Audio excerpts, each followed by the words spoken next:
Welcome, everyone. Welcome to MassChallenge 2021 from Idea to IPO. I'm Kate Reimers-Brumme, Senior Vice President for MassChallenge Early Stage Program. We're so excited to bring everyone together today. Before I begin, I'd like to first thank our media partners, Crunchbase, Impact Alpha, Innovation Map, and Protocol, for helping us get the word out and attracting more than 500 startup founders today to our event. And thank Impact Alpha, the leading source of impact investing news, for a special offer for our listeners today. Subscribe now at impactalpha.com, apply code ImpactAlpha100 and check out, and save $100 on your annual subscription. Before we begin, I'd also like to thank our key annual partners for the work they do alongside us to bring ideas from start to scale to make impact in the world through innovation. Thank you to these amazing corporate partners who are alongside us each day working to support their businesses and our startups. All right, MassChallenge. Founded 10 years ago, we like to think of ourselves as the global network for innovators. We work to back high impact, high potential entrepreneurs with no equity and no cost. We run 9 accelerator programs around the world, including the 4 that we'll be launching applications for here today. We support over 400 startups for no equity and at no cost. For more than 10 years now, we've worked to refine our proven methodology. Focus, access, and support are the cornerstones of our accelerator model. We help entrepreneurs focus on the most important business problems and set goals around those. We provide access to a meaningful network of experts curated to the needs of the startups we support. And we connect entrepreneurs with a deep network of peers, alumni, and community members. And we focus on these cornerstone pillars because research, our experience, and alumni tell us these are the most powerful accelerants for startups. In addition, startups who go through our program receive other key benefits: live seminars and workshops, digital curriculum, focused industry track, access to our deep corporate network, and in-kind deals. And of course, over $1 million in equity-free cash prizes. Our 2021 early stage programs in Austin, Boston, Houston, and Rhode Island will be 100% virtual this year. This means founders do not have to move to locations or relocate to participate in 2021 and can take advantage of these incredible resources we offer from anywhere in the world, no strings attached. Over the past decade, we're incredibly proud to have helped almost 3,000 startups launch and grow their businesses. These exceptional startups have gone on to create more than 185,000 jobs and raise almost $9 billion in funding. We aspire to be a network for all entrepreneurs and are working hard to break down the barriers that face underestimated, overlooked founders. In fact, we remain committed to a model which intentionally builds on-ramps for all high-impact founders, regardless of whether you fit or break the mold.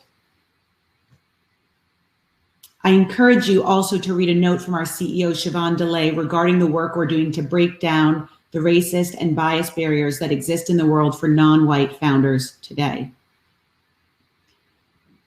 With that quick overview of MassChallenge, I'm psyched to share the big news before we kick off our event. Our applications for 2021 are open.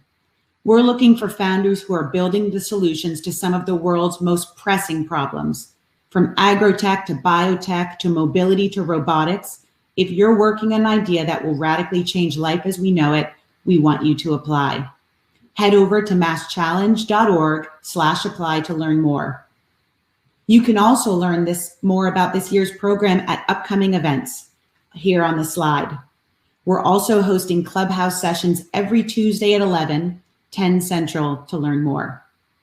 With that, I'd like to invite you to come solve with us. To get started, head to the MassChallenge website to set up your user profile and then your startup profile. We'll share a discount code after this to waive the application fee. And for those of you who want to get involved but are not a startup, please do. We welcome you to sign up to be an expert to help us identify, mentor, and accelerate the growth of the next generation of entrepreneurs. With that, I'm delighted to welcome Misti Cain, who will moderate a conversation today between Armon and Thomas on idea to IPO. And then make sure to stick around after for randomized networking. Welcome, Misti. Thank you so much, Kate. It's an honor and a pleasure to be here. I also want to welcome Thomas and Armon to the panel. I'm really excited to talk about this concept of idea to IPO for a couple of reasons. Number one, because lots of people have ideas. That doesn't mean those ideas are successful. And lots of people have started businesses, but that doesn't mean that they've been able to scale them or grow them.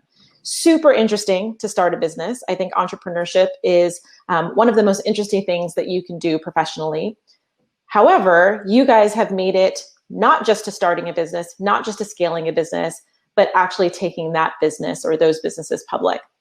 So with that being said, I'd like to give you both an opportunity to just talk a little bit about yourselves, about the business that you started, and then I will ask a couple of questions that I think the audience would be interested in knowing. How about we start with you first, Armon? Thanks, and it's definitely a blast from the past to be on a MassChallenge event again, because it's been quite a while since we first did this. Just for a quick background on me, so I'm Armon, founder, CEO of SQZ BioTech.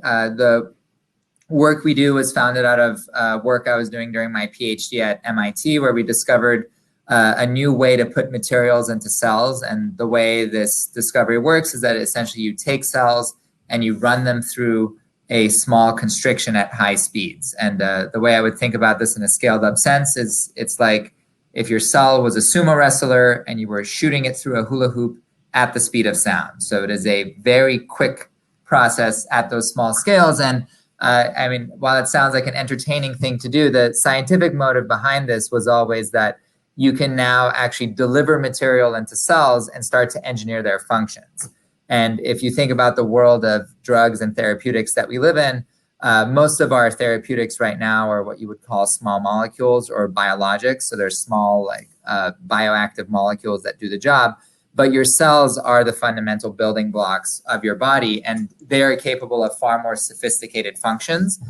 So as a therapeutic, they could have profound impacts on many different diseases. And so far, the challenge with them has been that it's very hard to actually engineer what they do, and it's very hard to implement it in a practical, scalable way. And with SQZ, it seemed like we could solve a lot of these fundamental problems. And so we launched the company back in 2013 to pursue this and try to create therapeutics that people couldn't create in the past. And I left the academic side to kind of jump to what the academics would view as the dark side of going to a company and trying to push these forward. And my motive has always been to try to create therapeutics that would help people. So that was back in 2013, and happy to talk about various parts of that journey since then. But we were VC funded throughout this. We've had a big partnership with Roche, which is one of the predominant pharmas in our space. And then last year, we IPO'd, where our long-term vision is to really create this new generation of cell therapies. And we have multiple clinical trials ongoing right now, one of which is with our partner Roche that's in oncology, but then we have additional programs both in oncology, but also infectious diseases and autoimmune diseases like type 1 diabetes. But that's my quick background. Awesome. Thank you so much, Armon. I think from here on out, when I think about my cells, I'm going to think of a sumo wrestler going through a hula hoop. That's like what's sticking in my mind right now. It's such a great visual. Thomas, give us a little overview of who you are and what your journey's been like. Thanks, Misti. So hi, everyone. My name is Thomas Healy. I'm the founder and CEO of Hyliion. Just like some of you that are on the call today, I was in your seat about 5 years ago. We participated in MassChallenge back in 2015. That was back in the early days of Hyliion, and similar to Armon, just recently we've taken Hyliion public, and we're now trading on the New York Stock Exchange. But we're not trying to put sumo wrestlers through hula hoops. We're going at a little bit different of an approach here. We're actually bringing electrification to the transportation sector. And so really the focus of our organization is to make it a cleaner world, make it a cleaner environment by being able to reduce the carbon intensity in the trucking space. So all of you have seen big semi trucks going down the road today. 99% of those are powered off of diesel fuel. And our focus is to be able to shift those vehicles to being electric, but we're doing it in a very unique way where we're actually developing the powertrain of the vehicle. So when you think of that big truck, you have many different makers of the actual trucks itself, but Hyliion is actually doing the powertrain, the thing that actually drives the vehicle, and we're bringing forward electrification.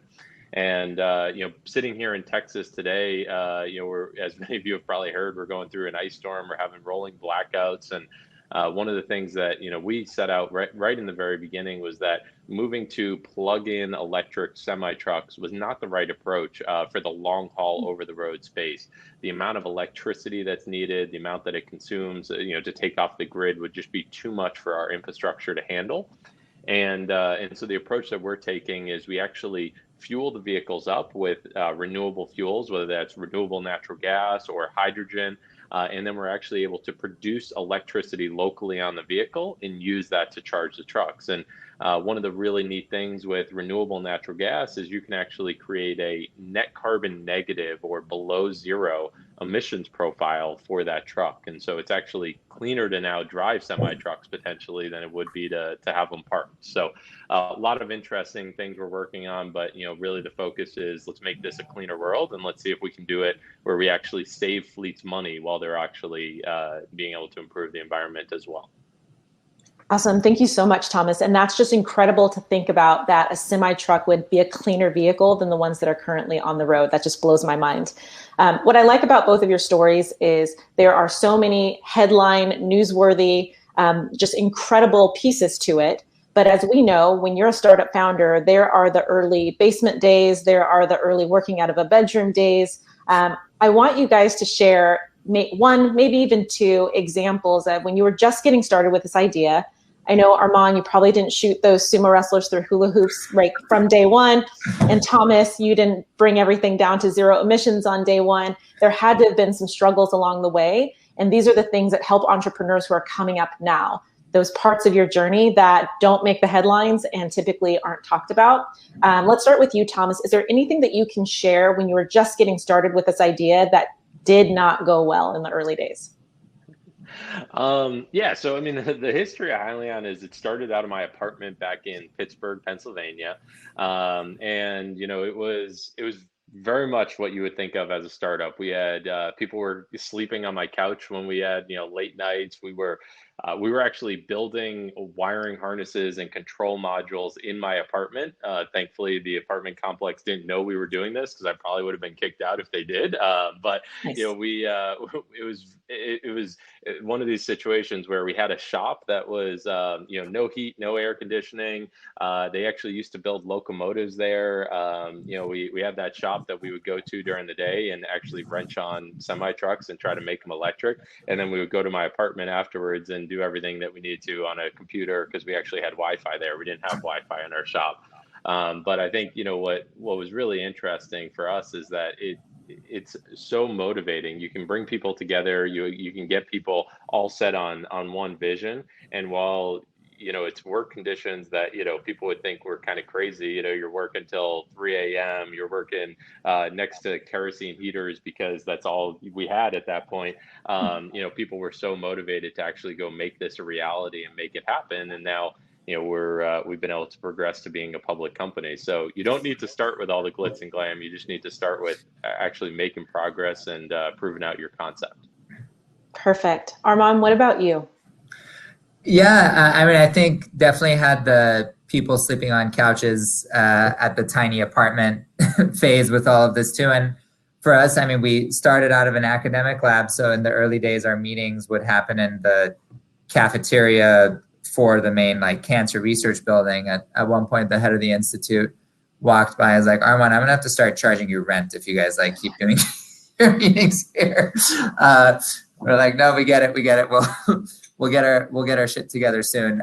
So there was just a lot of those kind of moments, and also getting funding in those early days when you're kind of bootstrapping this initially, because we didn't start with venture capital funding. We started in kind of a bootstrapped fashion, which especially in biotech isn't that common these days, because it can be very capital intensive to do some of the things we do. So there were a lot of kind of, calling up your aunts and uncles or cousins that had a little bit to spare and were willing to take a super risky bet on their family members. So that friends and family funding was interesting too. And I think a part of these, looking back, there's definitely fond memories, but I also think for many, as they think about this, I also do think it's not for everyone to go do these things, because in the end it does take a lot out of people when they're doing it, or you have to forego you could go have drinks with your friends on Wednesday night, or you can go polish up that PowerPoint for that person you're going to meet tomorrow. And there's a 95% chance they'll say no. But you got to scrimp around for the 5% or less that'll say yes. So I think there's sacrifices that go in with it too, that I think, we happily make in those early days, but those are the parts that I don't know that it's for everyone when they go into it too. That completely makes sense. Now, what's really interesting about the both of you is you consider yourself startups. We consider you a startup. But when people typically think of startups, they think of the sexy SaaS and the coding. And you guys are not doing that at all. No offense. But when people think of sexy startup, they don't think of biocells and diesels. So talk to us a little bit about how this idea came about and why you're so passionate about these non-sexy industries. Armon, we'll start with you. All right. I think biotech is the new sexy, but I'm obviously biased. Right. I think the typical image is people behind their computers coming up with a new app or whatever it might be. In our context, I was on the academic side doing my PhD, and the motive for me was on the human health side. If you can make a change through science and trying to invent a cure, it's something that the world would always be better for and no one can ever take back. And what I mean by that is, let's say education is another area I care a lot about. If you made an improvement in education, the next politician or whomever can blow it all up and it can be gone. But if you invented an airplane or a vaccine or something, no one can ever take it back. The world will always be better for it. So that's why I liked the idea of trying to make an improvement through science and technology. And in our early days, I was initially actually going to go down the academic path. And when we started Squeeze, I didn't join it full time. I was super involved, but I didn't join it full time because we initially started it as a tool company. So our thought was that we've invented something that is very useful to many people on the research side. We'll just sell it as a research tool, and that'll be an interesting business to have. But the big impact was going to be on the therapeutic side of creating these new drugs. And that was something that I thought best to pursue academically. So I was doing a postdoctoral fellowship at Harvard Med School in immunology, where we were using Squeeze to engineer different aspects of your immune system. And I do think one of the critical points for us in those early days was, as we went down the path of the tool work, one thing that was very frustrating was that everyone was super interested in what we were doing. But the problem was they wanted to use it for stuff they could already do. So for, going with a car analogy, it's as if we had invented an airplane, but people were used to cars, so they were trying to drive the airplane on the highway. And that was making me crazy because I was like, fly it. You should fly it. Stop trying to do the things that you think it's going to be 10, 20% better at, because yes, we can do those things better. But you should be doing the things you couldn't have done. And so that was really frustrating the first year and a half to 2 years. And that's what prompted in 2015, where we switched to the therapeutic side. And that's when I left the academic world to join the company full time, was to actually go try to fly the plane, so to speak, in this context, and create those therapies that people couldn't, because we felt that was the best path to having that ultimate impact, as opposed to taking concepts people already had and just making them a little bit better and more powerful. So that was probably one of the big early kind of learning moments / pivot points where looking back, that obviously changed a lot about our long-term trajectory.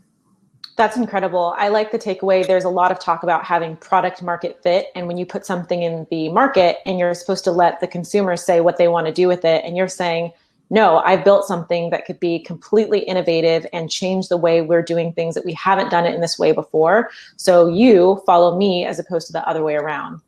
Right. That's wonderful. Thomas, what about you? Yeah, so when I started Hyliion, I mean, electrification in trucking was not being discussed. It was going on in passenger cars, right? We had, Tesla was just starting to get vehicles out on the road, and you were starting to know what Tesla is. Versus, I feel like now who doesn't know what Tesla is, right? When we started with Hyliion, we'd be going to trade shows, and we'd be the only person, on the show floor talking about electrification. Versus now, fast forward, 5 years. Every single booth at trucking trade shows is focused on electrification, and we're seeing a lot of capital being deployed in this space, a lot of new technologies coming forward, and we're now at a point where it's not a question of if electrification is going to happen, it's more of a when. And for us, it was exciting in the early days to try to talk with people in the industry about how electric could really transform and revolutionize this space, and it's rewarding to see that come to fruition. But while we may not be like the software app, we actually have some pretty cool software things we do on the vehicles. We actually monitor over a gigabyte of data per day per vehicle that we have out on the road. So big data is actually a huge part of what we're doing to make these vehicles smarter and improve efficiencies. But going back to what was one of the driving forces for me growing up, I was always in the automotive space. Actually, behind me, you can see a racing helmet. I used to, drive everything from sports cars to Formula cars to go-karts. And growing up, that was kind of my background. And then when I was in college, it was like, all right, how can I take something I'm super passionate about, which is racing automotive, and transform that into a company, and that was Hyliion. And one of the big drivers for us is, we talked about that emission side earlier. Transportation is our number one polluter. And, all of us, especially with the new administration coming into place, all of us know that this transformation is happening towards moving to cleaner fuel sources. And, we're excited to be able to do that in the trucking space, which is notoriously known for adding a lot of carbon emissions into the atmosphere. I think that it's interesting when you get into these kind of segments here, you start finding those really neat and innovative things. Like for us, for instance, we just announced last week that we launched a new battery module where we can do a complete recharge of a battery pack in 8 minutes, and we're seeing about 5 times the life cycle than a conventional EV battery. So, for us, that is a super exciting milestone. We see that as ways that we can transform how you think of recharging vehicles, how you can utilize assets. So while it's not, it might not from the outside look to be all that sexy, to use the lack of a better phrase. We think there's some pretty neat stuff that we're innovating here. Awesome. You guys are bringing sexy back. I love it. So here's another question that I have for you, because both of you touched on something that's super important, in that you were early to these conversations and you were early with your innovations. When now people are talking about electric vehicles, now biotech is thrown around quite a bit. I'm in Southern California, and we have a lot of biotech companies down here. However, when you guys were getting started, that wasn't the case. I recently watched a Shark Tank clip of a woman who was trying to sell face masks. And this was back, I don't know what year it was, but it was probably, 8 years ago or something like that. And the sharks were like, this is never going to take off. And it's surfacing now because, as we all know, everyone's wearing face masks and they want them designed in a really cool way. I assume that when you guys got started and you were super early to this conversation, that it must have been difficult to convince people to hand you over money for this thing that they're like, I don't know, it's not how we're doing it now. So Thomas, starting with you, what's that like to try and get funding when you're early on an idea that you're passionate about, that can make a huge difference, but it's not something that's being widely discussed? Yeah, so I think Armon said it well. I mean, you're going to go talk to a bunch of people. 95% of them are going to say, no, you're crazy. This isn't the way of the future. Or frankly, it can even just be you don't fit their fund portfolio, right? I mean, funds, when you go talk to them, it's important to know like what's their key interest areas, because they're not going to usually invest outside of that space. And so For us, it's really about, when we were going through early stage funding, it was really about the grind. You're going to go talk to 100 people and you're going to get a few yeses out of it, and then they're going to go invest in your company and you're going to grow it from there. But the advice I would give to those listening, whether you're in MassChallenge or you're thinking about going into MassChallenge, it's truly all about networking. A lot of our investors, whether we met them at MassChallenge or other business plan competitions, I mean, you need to build those relationships. You need to keep that dialogue going. And while they might not be an investor day one, they might be an investor in your next round of financing or the one after that, because for them, they're trying to figure out, they have a fund, right? They have money that they need to deploy. They have focus areas of where they want to deploy it, and then they even have what's their ideal check size, right? So if you're trying to raise $100,000, but yet you're going to a fund that normally invests check sizes of $5 million, they're not going to write that check. But when you come back in your next financing where you're ready to raise 20 and maybe they can participate at 5 million, then they are ready, right? So you got to network. You got to keep those relationships. And even though they say no today, that doesn't mean it's no for the future. So it's, as a founder, you need to be willing to really roll up your sleeves, keep relationships, network as much as possible, go to events like MassChallenge, keep going back to them as well, so that you can see who's in the space and who's looking to deploy capital in your field. And then it all comes down to you to be able to pitch the idea and convince them that you're going to revolutionize what you're working on. I love it. And just from a data and stats perspective, about how many investors did you have to talk to before you got your first yes? So over the 5 years, I mean, we've interfaced with hundreds of investors, and then, Wow. It comes down to, a handful of those, in the seed rounds, you have, a group of, 10 to 20 investors that come in and write smaller checks. And then you go into like Series A, Series B, and each one of those rounds is usually comprised of, 5 or so investors. So, but you got to network with hundreds of people in order to make it happen. Absolutely. Armon, what about you?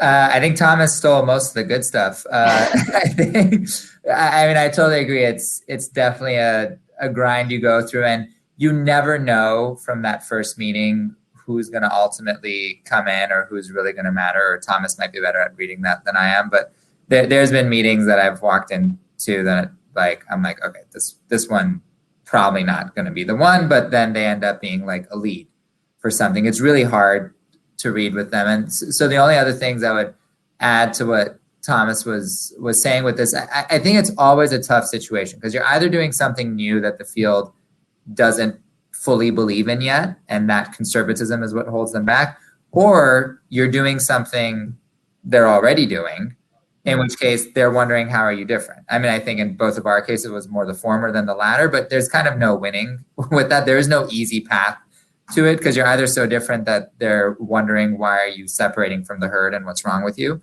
And then on the other hand, if you're doing what others seem to be doing as well, that's what's the difference, and it can become really hard. And I think the other thing is you'd be surprised how only a handful of people / investors become the ones that can make the biggest differences for you. So for example, in these rounds, who steps up to be the lead can make a world of difference for you, because at least in our side of it, and I don't know if it's the same with Thomas's side, for the biotechs, there will be all kinds of investors that'll just want to stay updated, but they won't make the move to lead around. Because when it comes to leading around, it's not like you have preferential financials per se.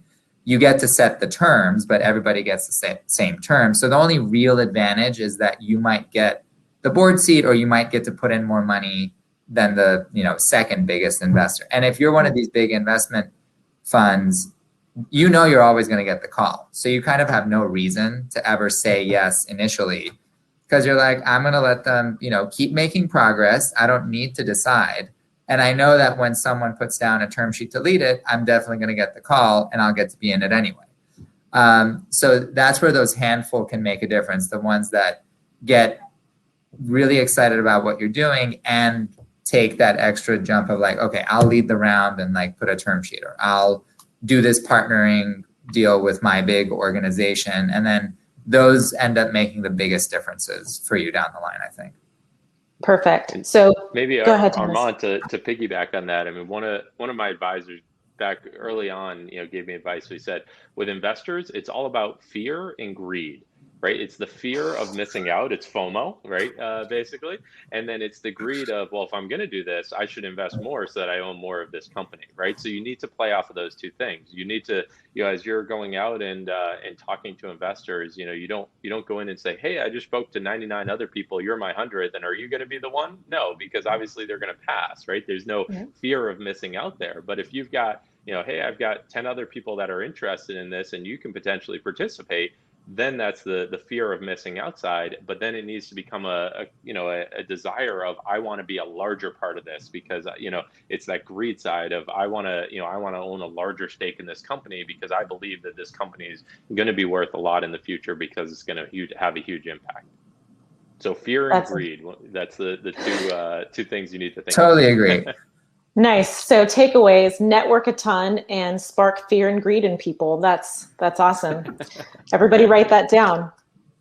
So I want to make sure that we have some time to take questions from the audience. And here's what I'd like to challenge the both of you with. When these questions come in, these are what people are really dying to know. And if you guys can get extremely personal, extremely transparent, extremely vulnerable, and just lay bare what it's like to be an entrepreneur, what it's like to be a founder, what it's like from your heart and soul with these questions, I think the audience is going to get a lot of value from it. For example, our first question comes from Armando. And Thomas, this one, we'll start with you first, then we'll move to Armon. What was your biggest fear or trepidation for launching your startup back when you were just at the beginning, just at your idea stage? What was your biggest fear or trepidation then? Yeah, it's interesting. So fear was, frankly, it's kind of fear of failure, right? And it's one of these things where, like, as a founder, you believe in what you're doing. You have that, as Ramon said earlier, you've got that bias, right? I mean, you are so confident that what you're working on it can have this huge impact, and it's that fear of failure of, do I miss something that then allows us to not go achieve what we're able to, or do we make the wrong decision that doesn't make the company as successful as it potentially could, right? And I think that's the motivator. I mean, as Armon put out there earlier, you're going to be putting 24/7 into this company. You're not going to be going out on Wednesday nights. You're not going to be going and hanging out with friends. Super Bowl's happening. Maybe you're watching it, or maybe you're sitting there with your laptop on your lap and you're writing emails at the same time and responding to things. Like, this is you're fully buying in to doing this. And unless you're going to have that mindset, maybe it's different for others, but for me, I don't think we would have been successful. I mean, this was like 100%. We're doing this, and it's that fear of failure that keeps driving you. Fear of failure. Armon, what about you? Yeah, I mean, I agree. I think the dilemma I was facing when we were starting was, I had my PhD or I was just about to get my PhD at that point, and could totally go down the professorship track down the line, which is what I had originally planned. Perfectly happy, good thing to do. And, I knew the stats of how fast and easily these things fail. So, and also in biotech, it is very unlikely for the scientific founder to remain the CEO in later stages or before going public or anything like that. So with all those things, there were many reasons to not want to do this. And what swung it for me in the end was what I mentioned with that kind of people driving the plane on the road thing, where I was like, okay, I care about this too much. And I'll go in it knowing that the probabilities are very much against me. And like Thomas was saying too, I really don't think it can be a hobby. It's like, you are in this and you are going all the way, because if you treat it as a hobby, it's not going to work out. And I get why people do that, because, it's a fun thing to do, and who's not interested in this? So I get why that happens, but I think for it to really go all the way, people got to throw themselves at it completely. So make sure it's something you care that much about. Like Thomas has his helmets in the background. I care about nothing but trying to make the world better with these therapeutics. Like, you got to know that this is all I'm going to care about, because there's a lot of other things you'd have to give up on the way. Understood. And this is called From Idea to IPO. So our next question is around this IPO decision that you both made. You guys took two different methods, IPO methods. So our next question comes from two of our audience members, Cliff and John.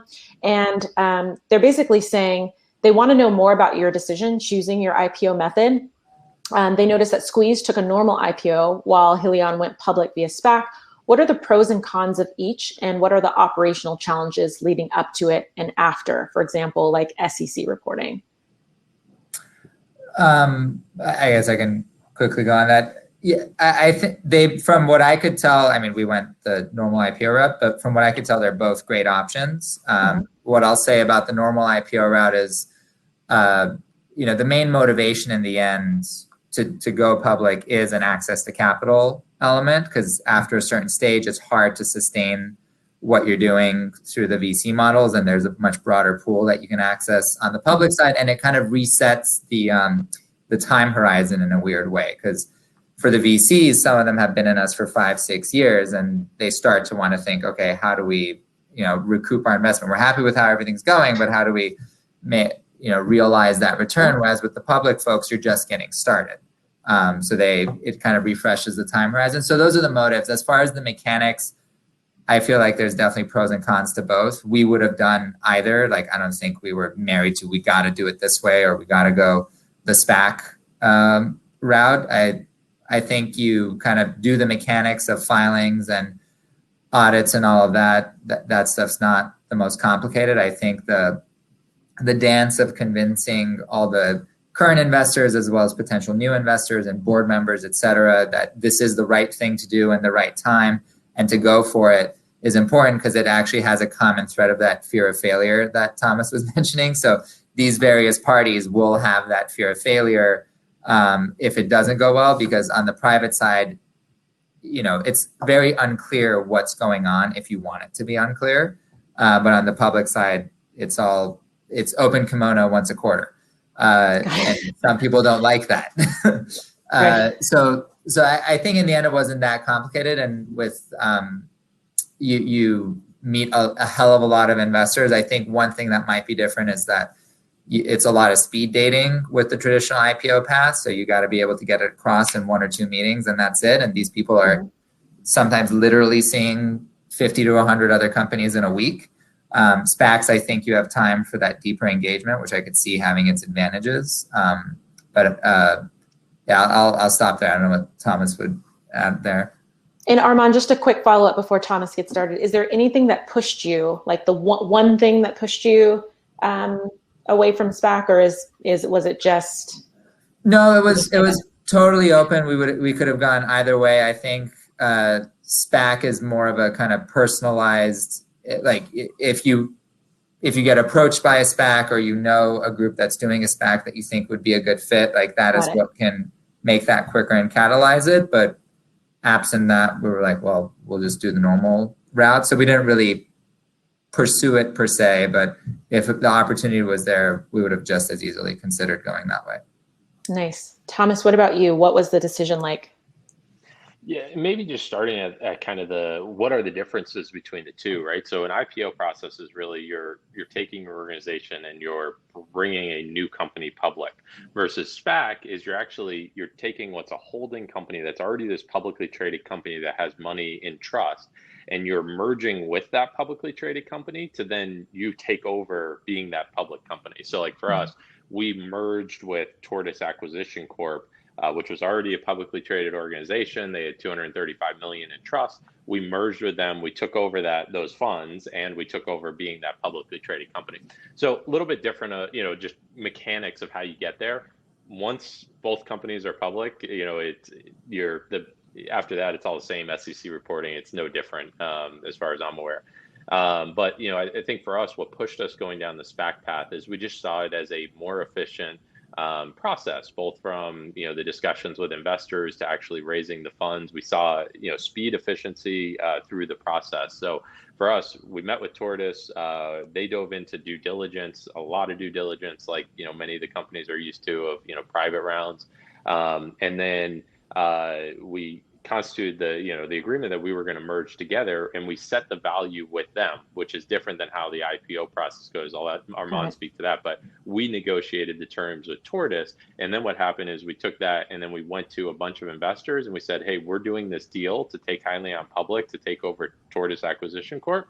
And do you guys want to come in and put more money into this deal as well? And through that process, we raised a little over another 300 million through that additional what's called a pipe coming in and raising. So and then you constitute the deal and you do the merger. Armon, maybe you want to share kind of how the valuation process goes with an IPO. Yeah, I think actually one thing that I liked about the SPAC concepts is that it is less uncertainty with these aspects, because to Thomas's point, like with the valuation stuff, it's a negotiation and a discussion on the SPAC side. With going public the kind of classical way, it is very unknown where things are going to end up, because the way it works is you basically kind of get agreement among the banks and the board and all of that you're going to do this. You have a sense for what the insider investor support is going to be, and the rest is going to be new investors. And then you do some filing work confidentially, and then you do what's called a public flip, which means you've gone through some SEC comments and now you're ready to actually go for it and let the world know this is happening. So you do the public flip, and then there's a 2-week period where essentially nothing happens. It's just like one of those, the silence is deafening kind of situation, because you can't do anything. You're just sitting there and everyone knows that this is happening. And then you have the roadshow, which these days is virtual, but might be in person again someday. And during the roadshow, you have a bunch of meetings with investors. Many of these investors you would have met before in a process that's called testing the waters. So testing the waters happens during the confidential phase, where you can meet with investors to let them know this is kind of happening. It's a new-ish rule. It's not that new anymore, but that lets you get a feel for whether or not this is doable. And then once you have the public flip, that's where it's decision time. Like, these people are going to put in orders, and every night you talk to your bankers, like, okay, what's in the order book? Like, who's coming in, who's not? Investors have interesting games they'll play, because there's an incentive to not say anything till the last day, because they want you not getting ahead of yourself and pushing up the price potentially. So there's that whole dynamic that'll go into it too. And then on the last day, you have kind of the night of pricing, so to speak, where you'll have an order book that the banks have, and then you're kind of sifting through it to figure out, okay, what do we want to price this at? Because some of these orders are price sensitive versus not, and who are the orders from? You'll have investors that might want to, that their game is that they'll try to flip it quickly because they're just playing the momentum. And then there's others that are more fundamental and they want to stick with it for the next few years. So you balance those factors, and then that night you pick a price. At that price, the transaction occurs, and then the next morning is when it opens for trading, and then that's when you see, like, did we pick the right price, or what is the market going to do with this? Because then either it'll like go down if you were priced too high, or it'll rocket if you were priced too low. You have no clue which way it's going to go. So it's a lot of uncertainty with that. Yeah, no, that completely makes sense. Thank you both for expounding upon that. One of the things that you mentioned, Armon, was that you get a lot of feedback from advisors, investors, and board members. Our next question from the audience, from 2 of our audience members, they're asking, how do you build an advisory board, and then how do you keep them engaged? So if these people are going to be helping you make these really crucial decisions, it's a very important process to select them. So how do you do that, and then how do you keep them engaged? Yeah, if you want, I can start. So for us, there's kind of the board of directors, and then there's the scientific advisory boards. The scientific advisory board, I would say with them, the key to engagement was really, they were scientifically excited about what we were doing. So from our super early days, one thing that really helped us is that we had really high profile, well-known scientists joining the SAB, because for them, this was just cool and interesting, what we could do that others couldn't, and that was why they were in it. Because these are people that would kind of reject requests to be on advisory boards from other places, not because they won't make money off of it, but because they would get bored. and they didn't really need the money. But for us, they were like, well, we can't really pay you. We can give you some options that chances are will be worth nothing, but you'll get to direct some cool stuff that you couldn't have otherwise done. So that was how they have been very engaged. It's just because they like what we can do. And if you go to them with real problems, that helps engage them and they'll give more real solutions. On the other board of directors side, there's a mix of considerations, but in the end, you want people that kind of believe and want to help realize the bigger vision that you have and are going to do it in a, let's say, team-oriented fashion and care about you and care about this going well, that aren't going to be very mercenary about it, so to speak. Because there are some that might be high profile, but their incentive or interest isn't necessarily how this will go. There's just a brand that's being leveraged. So I think that personal connection is very important and that shared long-term vision. But I don't know, Thomas, what your experiences were. What about you, Thomas?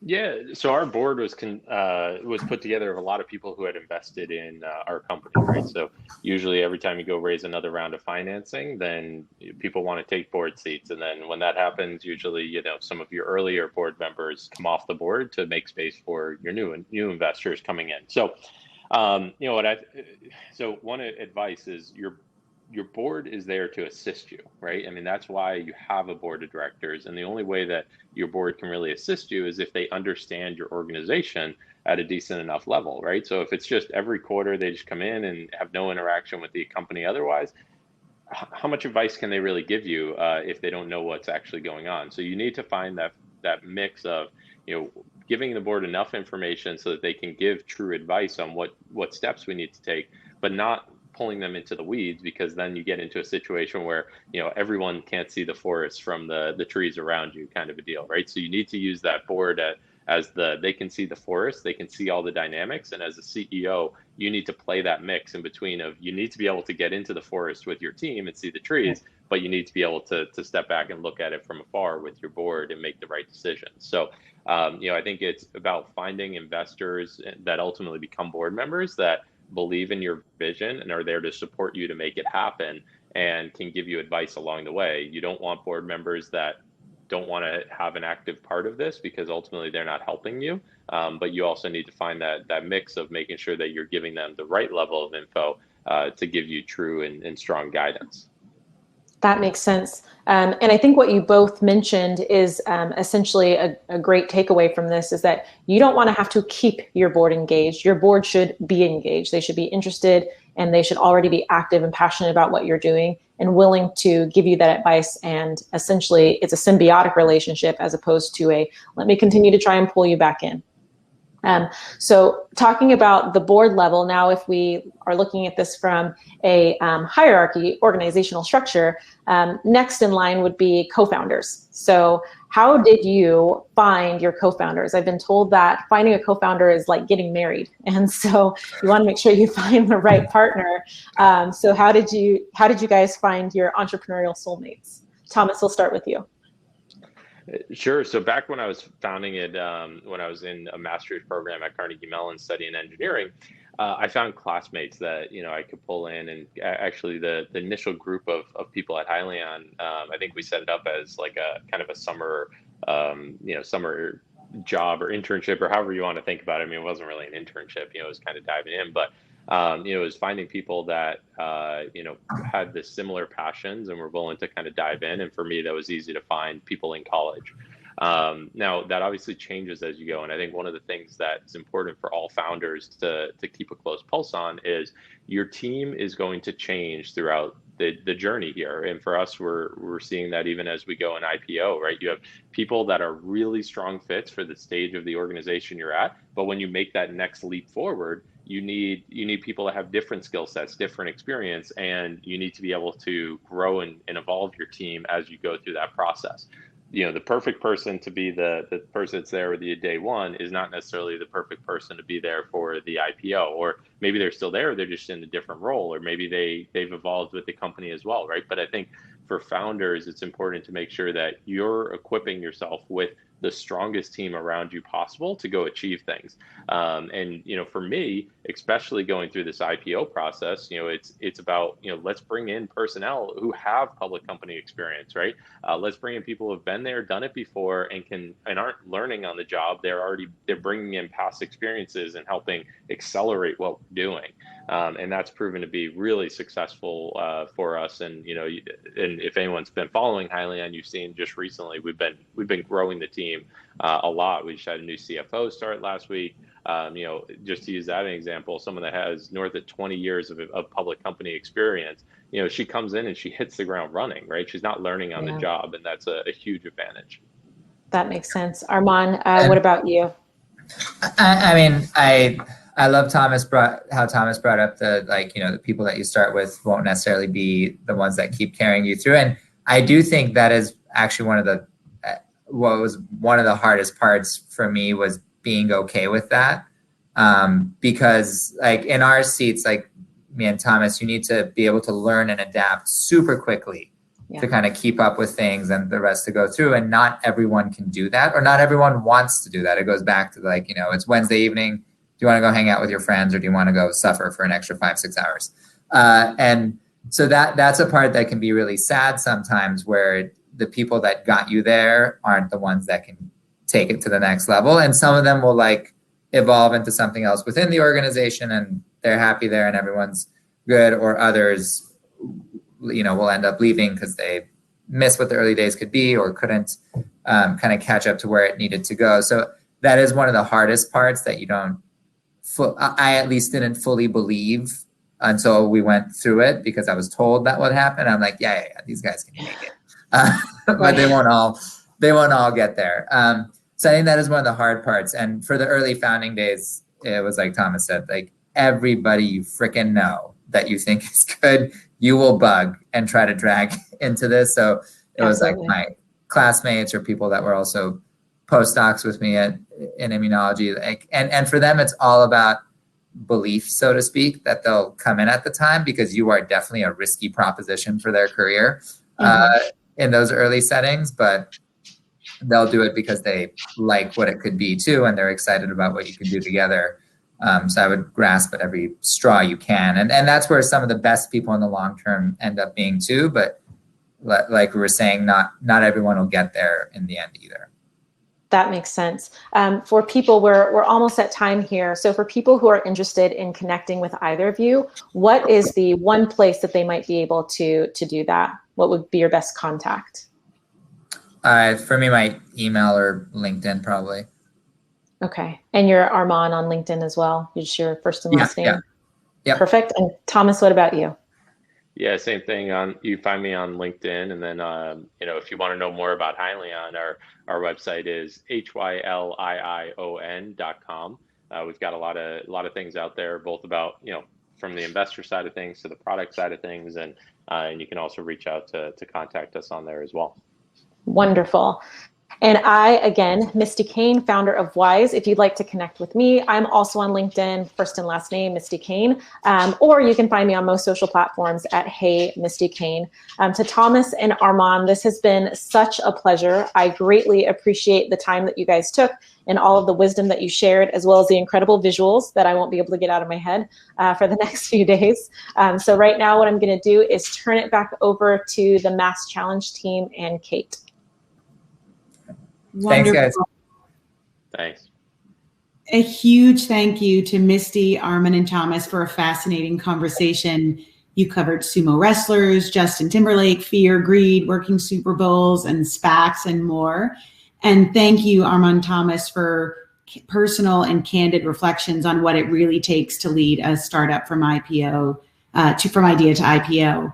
As we kick off our 2021 applications, I just want to make the connection between two themes I heard and MassChallenge. First, we like unsexy startups, or the so-called unsexy startups. Our mission is to equip bold entrepreneurs to disrupt the status quo. We back startups that are tackling hard problems, often at the intersection of science and engineering, and we work with them early to give founders the credibility, the access to resources, the network they need to launch their business.